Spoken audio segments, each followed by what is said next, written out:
Last Friday, jobs numbers were massively revised down, allegedly wiping out 1/3 of job growth in Trump's second term. Trump says the numbers are fake, jobs are booming. Other data like ADP says it is somewhere in between.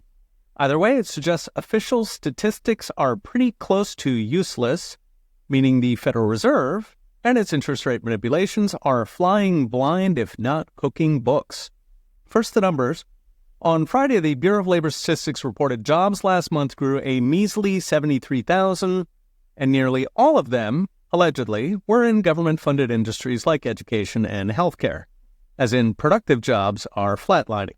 That was 40,000 jobs below what markets expected, but the BLS also revised away 258,000 jobs from the previous 2 months, leaving just 33,000, as in the revisions were 7 times bigger than the jobs. If true, this takes job creation under Trump to just 80,000 a month, which is not much better than population growth.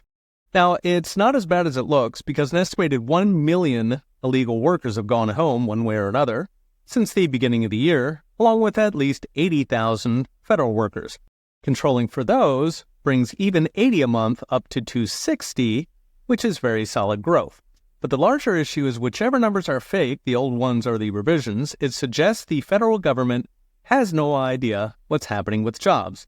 7X revisions are pretty much throwing a dart.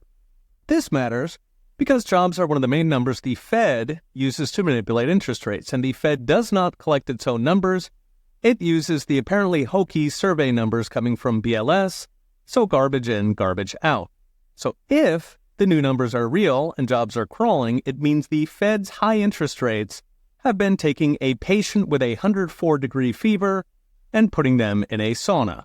In fact, job strength has been a major excuse the Fed was using to keep rates high, along with imaginary tariff inflation. Literally the day before the BLS revision, Jerome Powell said the economy is, quote, near maximum employment, and therefore he was not going to cut rates.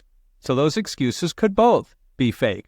For now, markets are splitting the difference. The day job revisions came out, stocks fell by 1.5 points. But then Friday had a lot of other noise, including tariff hikes on 66 trade partners and Trump moving a couple nuclear submarines close to Russia in response to Moscow's increasingly vivid nuclear threats. Meanwhile, recession odds on Kalshi jumped from 10 to 14% on Friday, but those two could have more to do with tariffs. In the height of the April trade war, recession odds hit 69%. So what's next? Brought to you by I Trust Capital. Either the economy's doing great, but Jerome Powell's making it hurt, or the Fed has been engineering a recession for Trump's entire second term. The bigger problem is government numbers are a clown show, whether it's jobs or inflation. Now, in a perfect world, this doesn't matter. Who cares if the government is dumb? But given the Fed takes those numbers as gospel and uses them to whipsaw the economy in permanent cycles of inflation and recession, means the Fed is not stabilizing our economy to fight chaos. It is the chaos. Okay, we'll be watching. See you next time.